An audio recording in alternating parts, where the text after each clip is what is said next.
Yun guys, good evening no. Bali, ngayon naman, ang tutorial natin is yung hybrid setup ng Alan 122 timer tapos nung ESP32.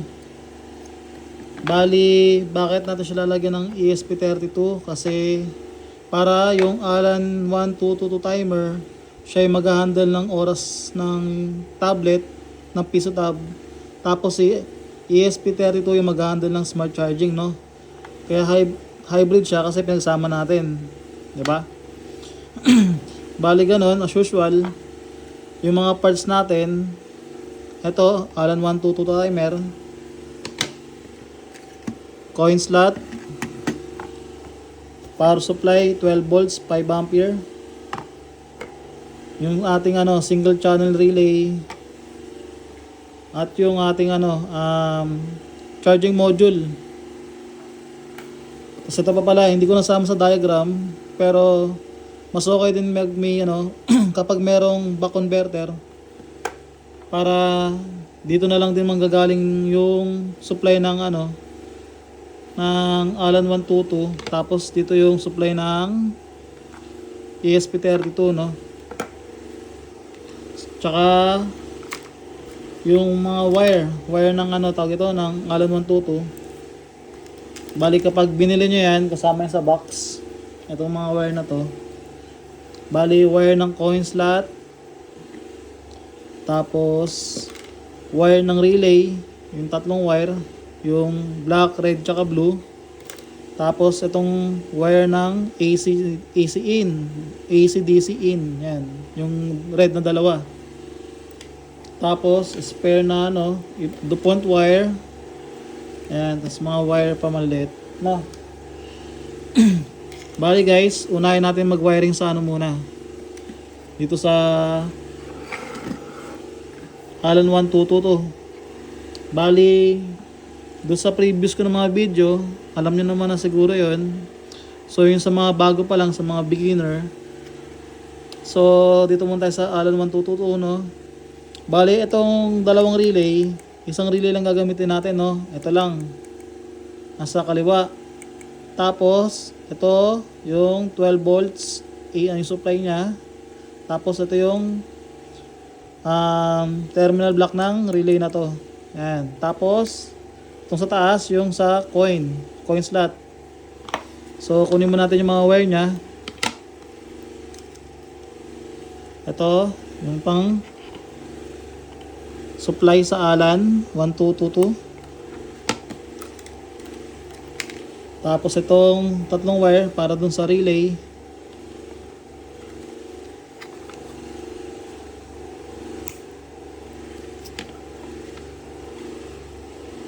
Tapos yung sa coin slot.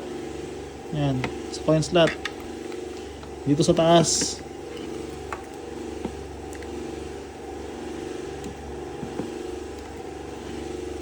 Yan. Tapos wiring na tayo. Dito sa Alan 1222 timer, yung sa box nito nakalagay doon AC, no? Pero pwede siyang DC. So kahit dito, positive, negative, kahit magkabaligtad, okay lang. So dito tayo sa buck converter, no? 12 volts input, 5 volts output. So hindi ko siya nasama dun sa diagram. Bali dito na lang kayo mag-base, no? Bali naggumamit ako nito para mas madali mag-wiring, no? So ang unahin natin i-wire, hindi, pagsamasamahin muna natin yung mga wire. So 12 volts to, no? Ngayon itong charging module natin, ang input nito is DC and DC 6 volts to 32 volts. Yan. Bali, pagkasamahin natin dito is yung positive. Positive, no? Nilagyan ko, to guys, kailangan nyo i-solder to, Yan, solder. Bali, na-solder ko na sa mga nakaraang kong video. Bali, same pa rin yung ginagamit ng charging module. Ito pa rin yun. So, na-solder ko na yan. So, positive tapos negative. So, positive red. Kuha tayo ng isang wire dito sa Allen 1222 timer, yung dalawang wire sa input ito. Kahit ano diyan, pili ka lang. Ayan. Nagsama ko dito.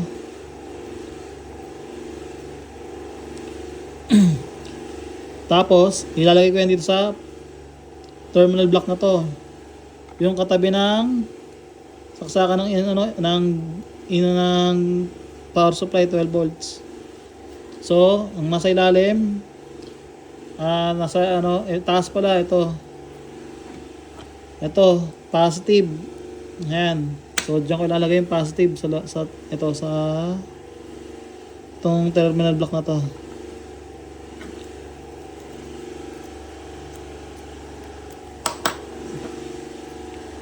So, positive.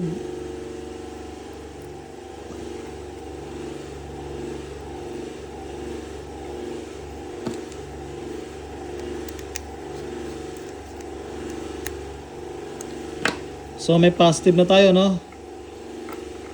Ngayon, yung negative naman, itong kabilang wire ng papuntang Allen. Yung sa kabila, ay yung sa supply ng Allen. So, ito na yung negative natin. So, ang gagawin ko dito,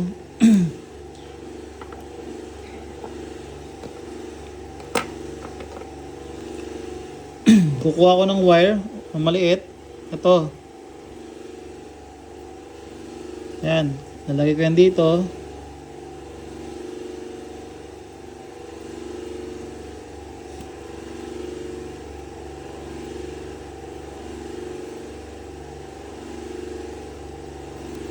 Yan, may negative na tayo, no?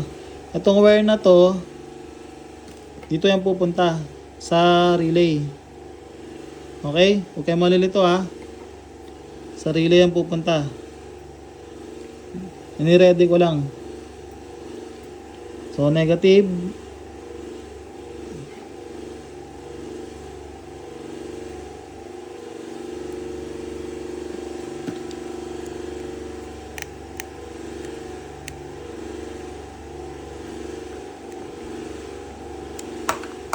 Ayan. So, may supply na, may mga wire na tayo, tawag ito? Supply na natin yung Allen 1222 timer. So, ngayon, punta tayo dito sa relay. Sa relay na to, single channel relay, ang gagamitin natin ditong pin ay na pin tama, ay yung common tsaka normally open, NO. Dalawa lang, no? So, yung galing na wire dito sa buck converter, ilalagay ko sa common.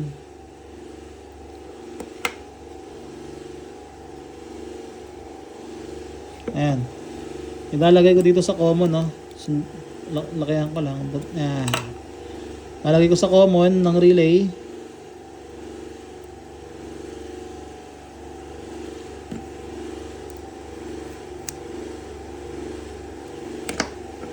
Tapos, itong wire ng negative na galing dito sa charging module, ilalagay ko sa NO. Sa NO ko siya ilalagay.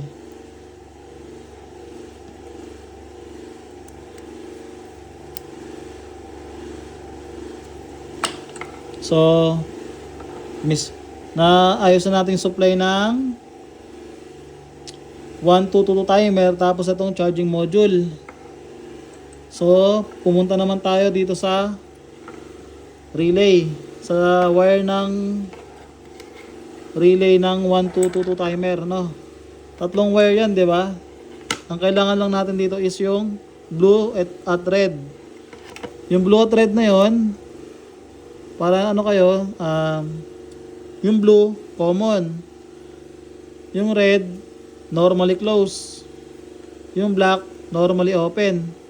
So, ang gagamitin natin is yung blue common at yung red na normally closed, no? Itong black, wala na to. Tanggalin nyo na lang. So, dalawang wire lang tayo, no? Ngayon, yung DuPont wire na extra, itong dalawa, kailangan nyo yan, yung female. Yan, yung female, no? Ito yung female, nakikita nyo ba? Yan. Ayan, yung female, yan. Tapos yung kabila, tinanggal ko yung kabilang dulo nun, binalatan ko. So, black and white, kahit anong kulay, pag binili nyo kasi maraming kulay yun eh. Kuha na lang kayong dalawa, basta kahit ano dun. Basta ang mangyayari, pagdugtungin nyo lang yun, no?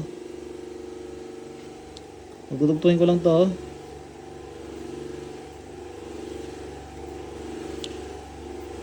Ayan, nakadugtong na tong common.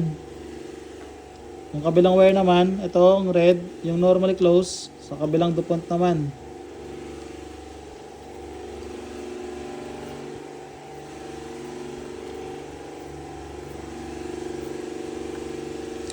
So meron na tayong, so itong wire na to, common at ano yan, normally close ito. Bali ang common natin is yung black, tapos yung normally close natin is yung white. So okay na yan. Ngayon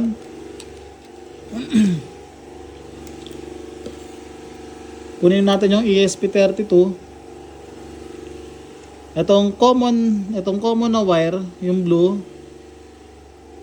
Yan, yung blue, kunin, 'di ba kanina kayo dito sa black? So ito 'yan, yung common. Ilalagay ko tong common dito sa pin ng ESP32 sa GND. Ito.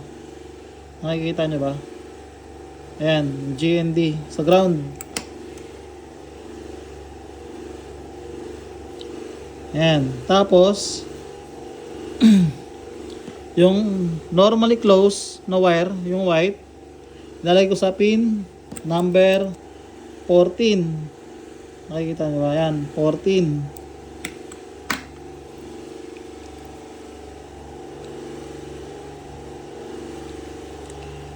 Ayan.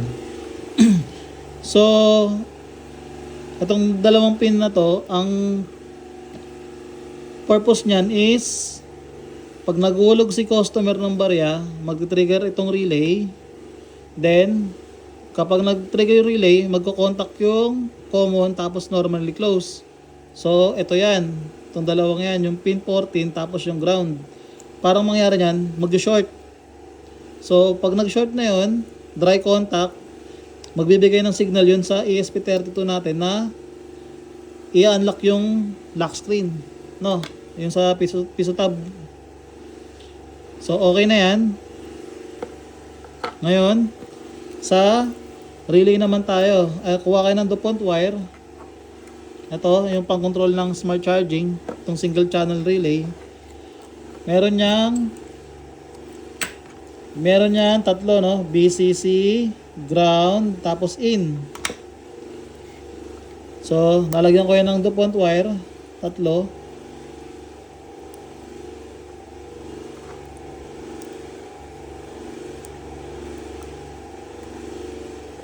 Yan. So, tatlo yan. So, yung white natin is yung BCC, tapos yung gray. Yan, yung white, yung BCC, yung gray, yung ground, tapos yung violet is in. So, ito yung tatlo na yan. Ayan. So, itong tatlo na to, sa ESP32 yan pupunta. No? Bali yung white na wire, na galing sa in, ilalagay ko sa 3 volts. 3 volts, no? Ito. Ayan, nakikita nyo ba yan? Ayan, 3B3. Ano yan? 3 volts yan, 3.3 volts. Diyan ko ilalagay yung wire na to, na white, na galing dito sa in, ay sa BCC ng single channel relay, no? Ayan. Tapos, yung wire na galing sa GND sa ground, which is yung Itong gray, ayan, nalagay ko naman sa ground ng ESP32. Okay. Tapos, itong in, ayan yung in, yung wire na yan, yung violet, nalagay ko sa pin 25. Sa pin 25, ayun o. Nakikita nyo ba? Pin 25. Ayan. So, itong wiring naman na to, yung 3 volts, yung ground, tsaka yung sa pin 25, ito naman yung magkocontrol ng smart charging, no, ng ESP32. Ay, kokontrol ng ESP32 yung relay para mag-on yung charging module, no. Kapag na-detect kapag natawag doon sa sinet mo dun sa piso tab na trigger on, kunyari 30%, mag-on yung charging mode, yung charging. Yan, ito yun. Ito yung wire na yan, yung sa para dito sa relay. Yan yung kinokontrol niyan. So, buo na tayo guys, no. Yan na yun. Magulo lang tignan to, pero ito na yun. Discarte nyo na lang kung paano nyo ulit papagandahin yung, yung wiring nyo. So, ikabit natin tong wire. Itong wire na to. Yan. Para yan sa coin slot, no. Yung coin slot na yan, yung red nasa taas. Ito. 12 volts. Yan. Tapos, ito, USB, micro. Sasaksak ko dito sa back converter, no, para supplyan yung ESP32. Yan. So, okay na yan. May supply na tayo ng ESP32. Okay. So, ipa-power up na lang natin to, no. Kukunin ko na yung tablet.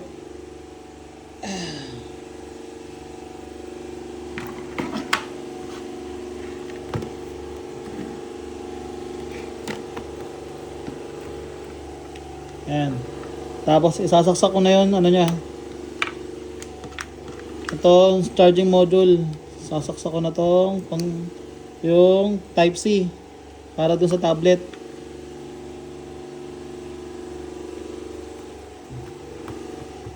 Ayan.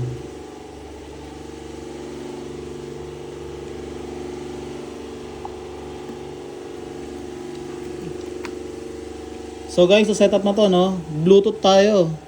Yung Bluetooth ng ESP32, ang kukonect dun sa Bluetooth ng tablet, no. Doon sila nagko-communicate. Bali, si Alan 122 timer, ang handle niya is yung oras. Si ESP32, ang handle niya is yung smart charging, no, via Bluetooth. So, ang kaibahan nito dun sa ESP 8266, yon sa ESP8266, mag-setup ka pa sa sa router, sa modem. Tapos ibabind mo yung IP nandito sa tablet. Ito sa ESP32, ang kagandahan dito, i-pair mo lang yung Bluetooth nilang dalawa. Tapos yun, okay na yun. Goods na. Bali yun yung kaibahan nila, na setup. So, okay na to. Tawag dito, power up ko na lang. Kunin ko na yung power supply.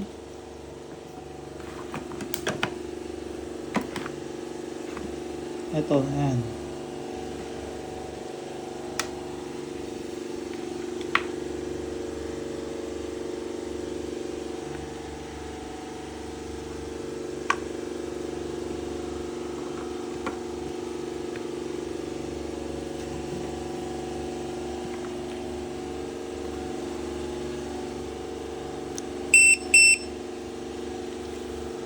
Ayan. Nakikita nyo ba?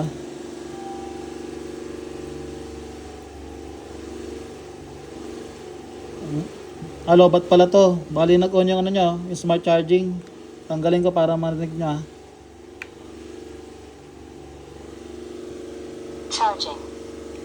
charging.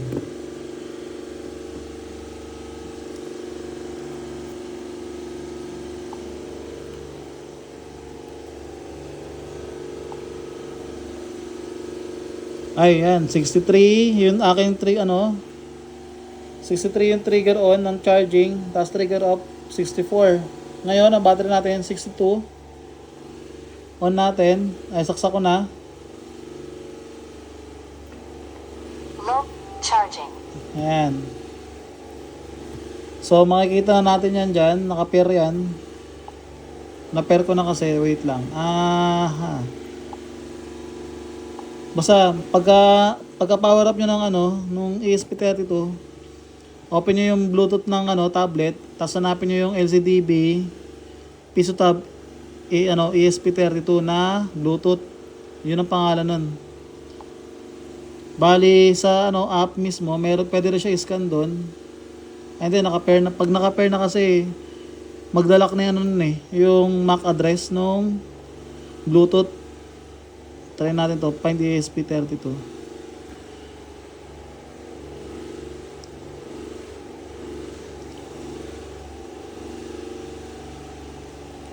Wala. Pero naka-pair na yan.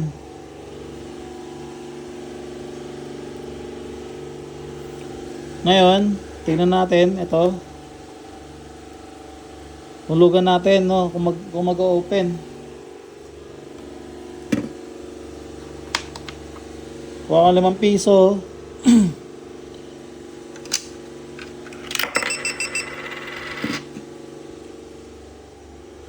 Ayan. No, diba? Nag-open na siya. Yung lock screen niya. Tapos, yung battery natin nag-charge. Kasi, nag-trigger na yung niya, yung smart charging.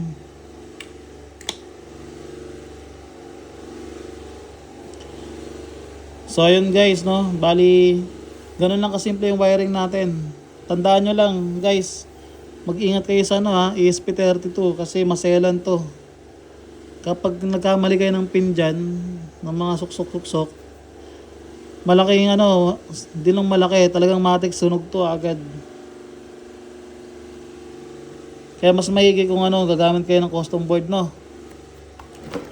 Oops, nalaglag pa. Tapos yun lang. Salamat.